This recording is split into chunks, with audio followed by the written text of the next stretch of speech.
돈주머니에서 썩은 생선 냄새가 나요. 뭐라? 감히 천하의 최만석 돈에 썩은 내라니! 시끌벅적한 장터 한복판.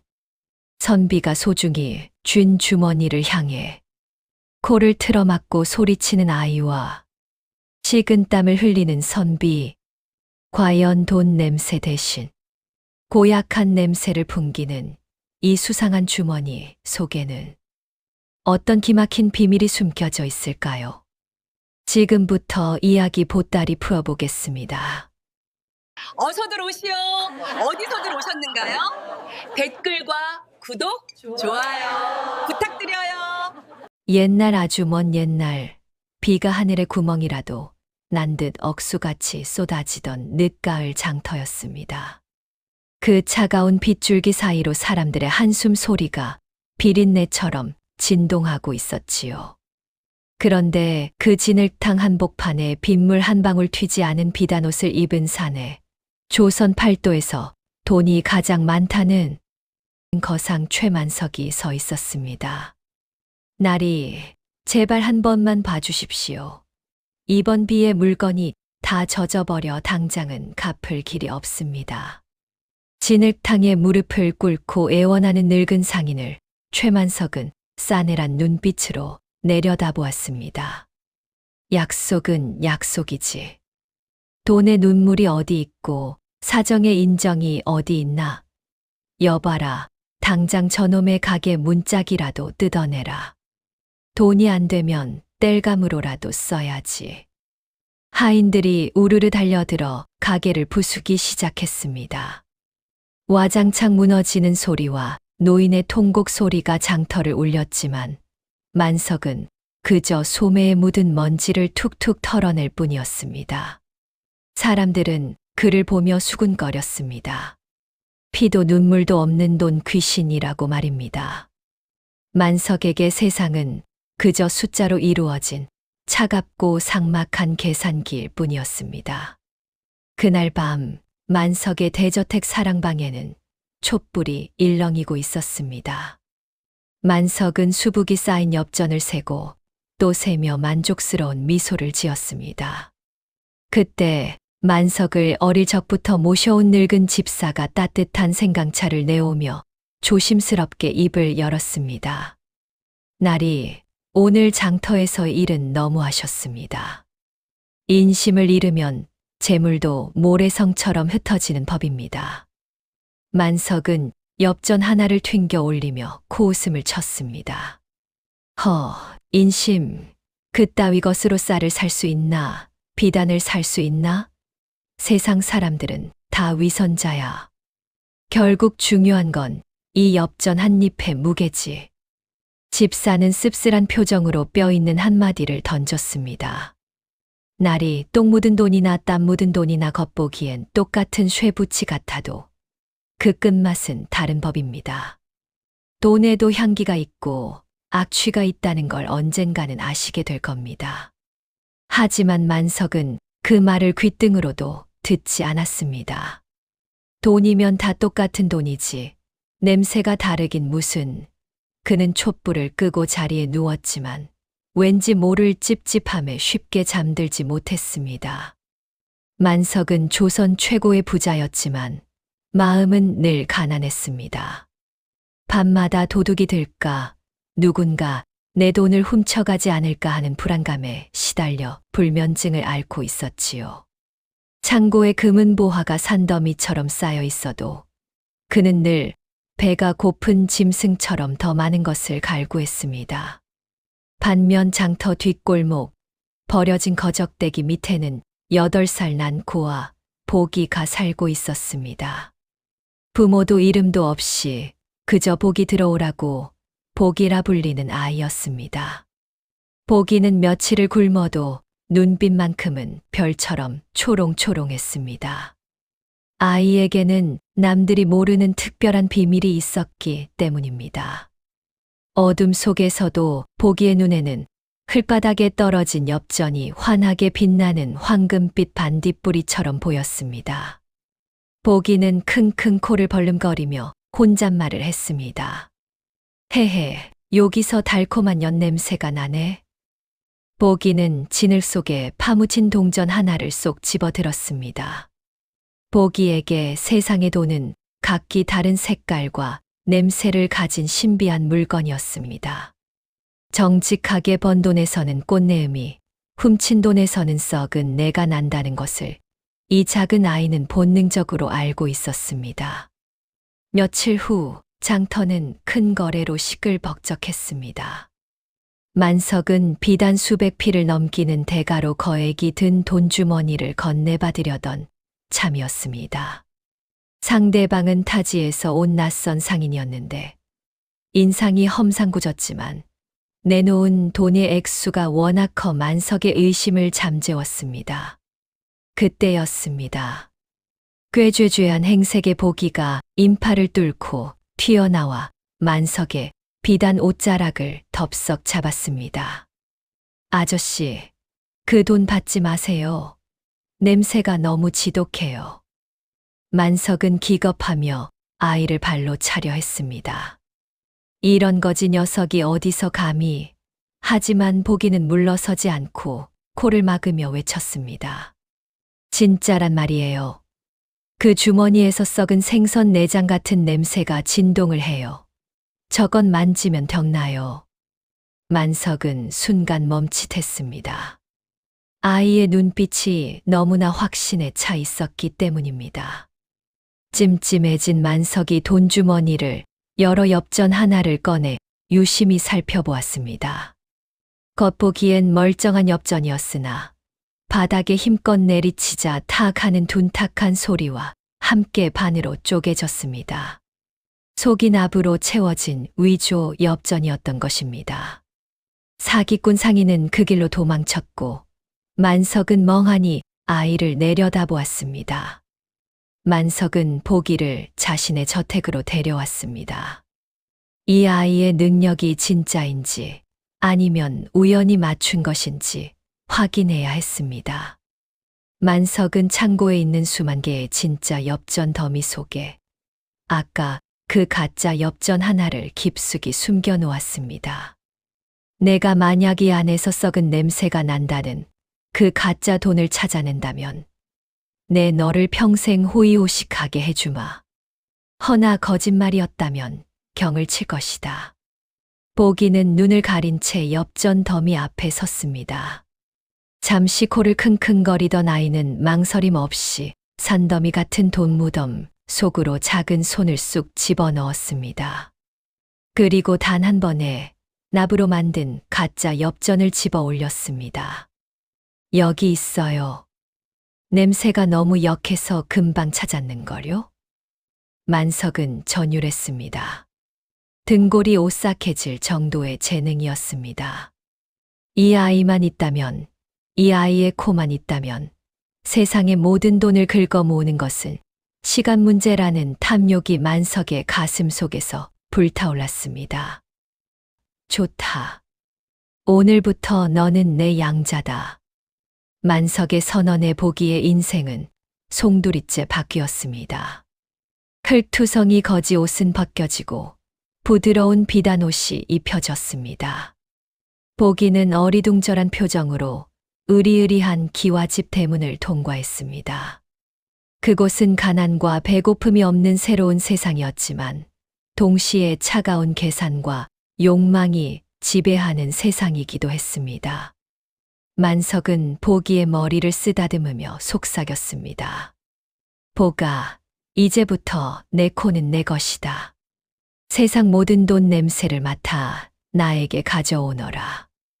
보기는 그저 맛있는 밥을 먹을 수 있고 자신을 거두어준 아저씨가 생겼다는 사실에 해맑게 웃으며 고개를 끄덕였습니다. 그 미소 뒤에 숨겨진 만석의 검은 속내는 까맣게 모른 채 말이지요. 만석은 보기를 철저히 돈벌이 수단으로만 이용하려 했습니다. 하지만 보기는 달랐습니다. 보기는 만석을 아버지라 부르며 진심으로 따랐습니다. 어느 날 밤늦게까지 장부를 보던 만석에게 보기가 다가와 고사리 같은 손으로 어깨를 주물러 주었습니다. 아버지한테서는 아주 차가운 냄새가 나요. 외롭고 쓸쓸한 냄새요. 만석은 붓을 멈췄습니다. 누구에게도 들키고 싶지 않았던 마음의 빈자리를 이 어린아이에게 들킨 것 같아 당황스러웠습니다. 쓸데없는 소리, 가서 잠이나 자거라. 만석은 호통을 쳤지만 보기는 굴하지 않고 품에서 꽃 한 송이를 꺼내 건넸습니다. 오다 주었는데요. 이 꽃에서는 따뜻한 냄새가 나요. 아버지 방에 두면 차가운 냄새가 좀 사라질까 해서요. 만석은 책상 위에 놓인 꽃을 바라보며 묘한 감정을 느꼈습니다. 평생 돈만 쫓느라 잊고 살았던 사람의 온기, 그 낯설고 간지러운 감정이 얼어붙은 그의 마음을 조금씩 두드리기 시작했습니다. 본격적인 돈 사냥이 시작되었습니다. 만석과 보기는 장터를 누비며 환상의 호흡을 자랑했습니다. 보기의 능력은 실로 대단했습니다. 어느 날은 비단 장수가 최고급 물건이라며 내놓은 비단 앞에서 보기가 코를 막고 헛구역질을 했습니다. 우엑, 아버지, 이건 훔친 물건이에요. 피 냄새가 진동을 해요. 조사해보니 그 비단은 도적대가 약탈한 작물임이 드러났습니다. 만석은 화를 면할 수 있었지요. 반대로 허름한 차림의 노인이 내놓은 볼품없는 도자기 앞에서는 보기가 황홀한 표정을 지었습니다. 와, 여기서 정말 향긋한 냄새가 나요. 마치가 구운 떡 같은 냄새요. 만석이 그 도자기를 헐값에 사들였는데 알고 보니 고려청자 진품이었습니다. 만석의 창고는 날이 갈수록 금은보화로 가득 차 터질 지경이 되었습니다. 사람들은 만석에게 귀신이 붙었다며 두려워하면서도 경외했습니다. 만석은 보기를 무등 태우고 다니며 세상을 다 가진 듯 호탕하게 웃었습니다. 그 웃음에는 탐욕뿐만 아니라 아들 같은 보기와 함께하는 즐거움도 조금씩 섞여 들어가고 있었습니다.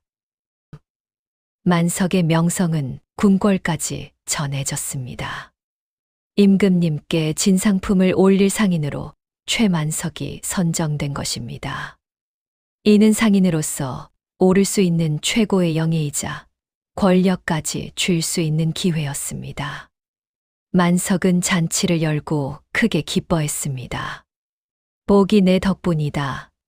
이제 우리 상단은 조선 최고를 넘어 천하제일이 될 것이다.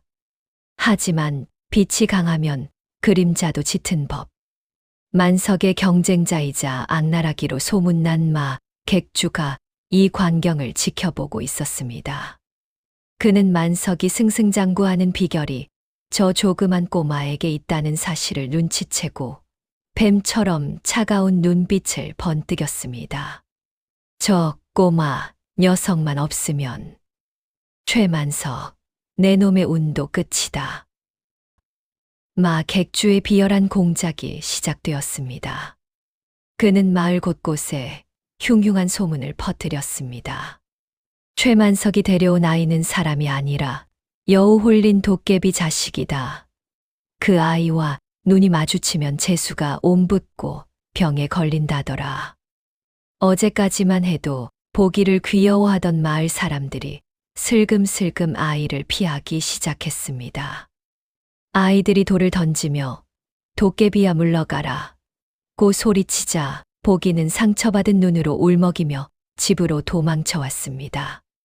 설상가상으로 마 객주는 관아에 뇌물을 써 만석의 상단이 영모에 가담했다는 누명까지 씌웠습니다.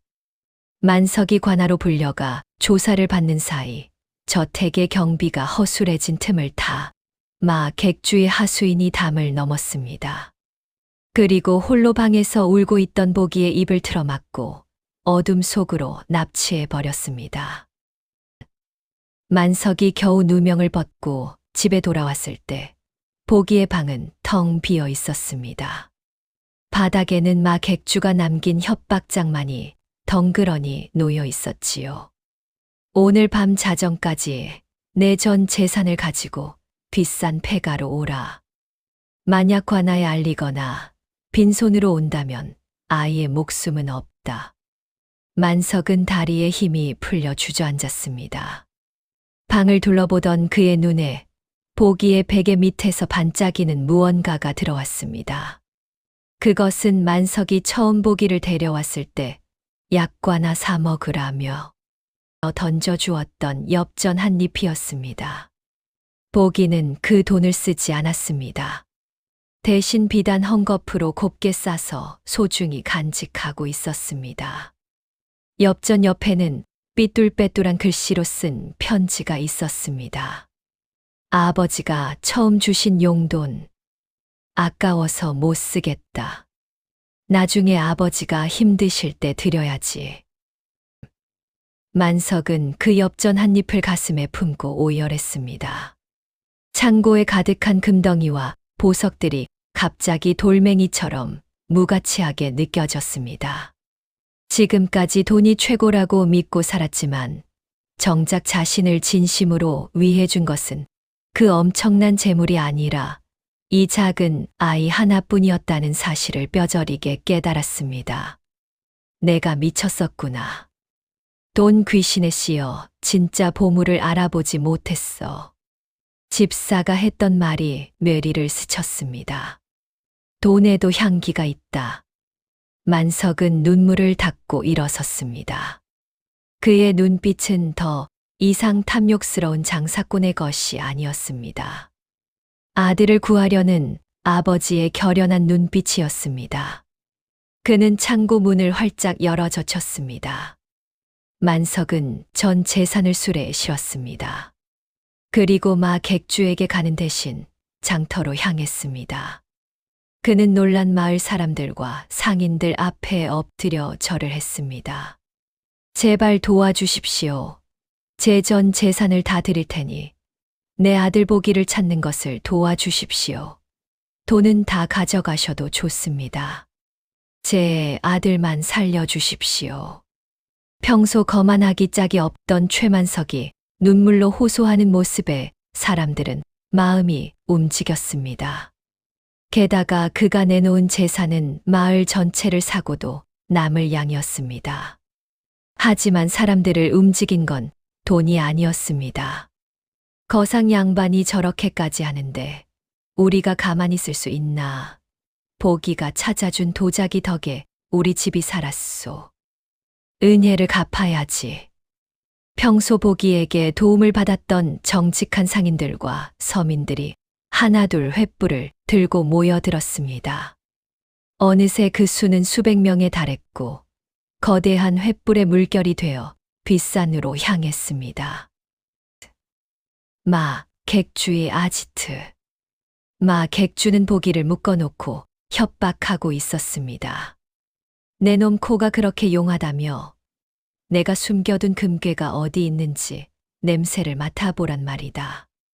그때 와 하는 함성과 함께 만석과 마을 사람들이 들이닥쳤습니다. 당황한 마 객주는 칼을 빼들고 저항했지만 성난 민심을 당해낼 수는 없었습니다.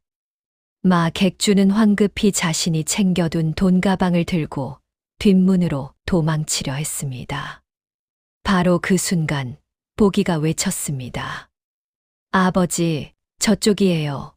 저 궤장 밑에서 시궁창 썩은 냄새가 나요. 보기가 가리킨 곳은 마 객주가 몰래 숨겨둔 비밀 장부와 영모를 꾸민 증거가 있는 곳이었습니다. 만석이 달려가 궤짝을 걷어차자 마 객주의 추악한 비밀들이 쏟아져 나왔습니다. 결국 마 객주는 포졸들에게 체포되었고 만석은 불타는 아지트 속에서 돈가방 대신 보기를 와락 끌어안았습니다. 보가, 늦어서 미안하다. 정말 미안하다, 아버지. 무서웠어요. 두 사람은 서로를 부둥켜 안고 펑펑 울었습니다. 그 눈물은 어떤 보석보다도 맑고 아름답게 빛났습니다. 몇 년이 흘렀습니다. 다시 장터입니다. 만석의 비단옷은 전보다 소박해졌지만 얼굴에는 전에 없던 평온함과 넉넉함이 깃들어 있었습니다. 그는 더 이상 빚독촉을 하는 악덕 상인이 아니었습니다. 흉년이 든 해, 곳간을 여러 군줄인 이들에게 쌀을 나눠주는 자선가가 되어 있었습니다. 훌쩍 자란 보기가 만석의 옆에서 장부 정리를 돕고 있었습니다. 만석이 흐뭇한 표정으로 보기에게 물었습니다. 보가, 오늘 번 돈에서는 무슨 냄새가 나느냐? 보기는 쌀을 받아가는 사람들의 환한 미소를 바라보며 코를 킁킁거렸습니다. 그리고는 활짝 웃으며 대답했습니다. 헤헤, 아주 구수하고 향긋한 사람 냄새가 납니다. 아버지. 두 사람의 머리 위로 따스한 햇살이 축복처럼 쏟아져 내렸습니다. 돈보다 귀한 것이 무엇인지 깨달은 부자의 웃음소리가 장터에 오래오래 울려 퍼졌습니다.